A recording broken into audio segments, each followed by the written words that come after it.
Nes i ddechrau sgwennu o ddifri pan o'n i'n 2 ar 15, felly pan o'n i yn dechrau yn y brifysgol.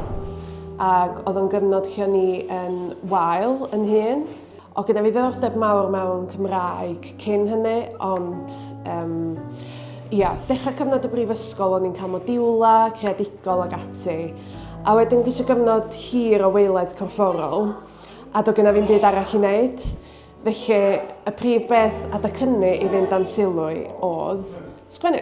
Felly, dyna oedd hynna mewn gwirionedd, ac pan nes i ennill y goron yn 2018, oedd hwnna'n waith oedd wedi cael ei greu mewn cyfnod o weiledd mawr. Felly, oedd o jyst wastad i fi fatha wbath ffordd gael rhyw werth allan o gyfnod gwael. Mae'n ddifyr achos do'n i erioed yn meddwl sy'n ni'n gallu ffurfio gyrfa allan o sgwennu. Mae'n rhywbeth sy'n gwbl, mae rhywun yn gallu gwneud hynna. Dwi'n dallt yn erbyn rwan, ond dwi'n meddwl pawb yn ei weld o fel rhyw fath o hobi ar y dechrau. Fyddai'n meddwl yn aml, os na swn i wedi mynd yn wael, fyswn i wedi dilyn y trywydd yma o gwbl. Achos ydych chi'n gwybod, o'n i'n gorfod cael wbath i dynnu'n meddwl i o ddar y ffaith bod yn ffrindiau i gyd yn mynd arno swythio allan, creu profiadau newydd. A wedyn o'n i'n meddwl, i gadw'n hyn yn gall, oedd rhaid i fi sgwennu wedyn, ac hefyd gallu prosesu yr holl deimladau anodd oedd yn dod efo hynny. Mae'n od achos pan dwi wirioneddol yn wael efo iechyd meddwl, dwi'n methu sgwennu o lygad y storm, ac adeg hynny dwi'n troi at bethau fel therapi a meddyginiaethau. Ond unwaith dwi'n dod allan yr ochr arall wedyn, y peth pwysicau un i fi ydy sgwennu. Mae'n ffordd ofnadwy o effeithiol i fi adlewyrchu nôl ar gyfnod a gorisgyn y cyfnod yna. Felly,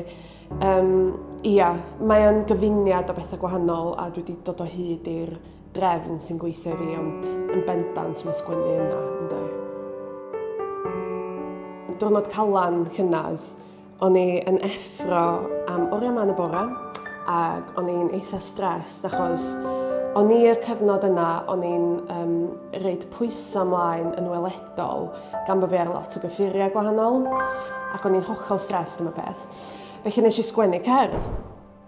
A wedyn, o'n i'n eitha licio'r gerdd yma a o'n i'n wir wedi sgwennu cerddi o blaen. O'n i fwy o berson sgwennu rhyddiaeth. Felly, nes i ddeud o fi'n hyn, na sgwennu cerdd bob diwrnod o flwyddyn. Dwi'n siŵr am sut nath i'n arwain oedd o'n jump anferthol, ond dyna ni. A wedyn nes i gyhoeddi nhw, a dyna fi.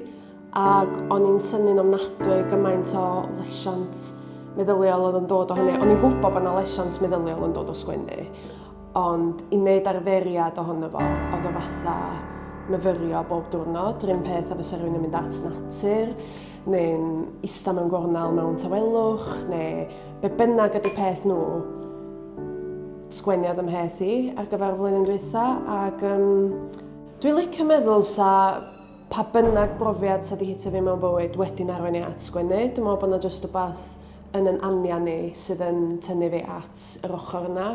Ac eisiau adrodd straeon, ond yn fwy na hynny eisiau gwrando ar bobl ac eisiau gwneud rhywbeth o hynny wedyn.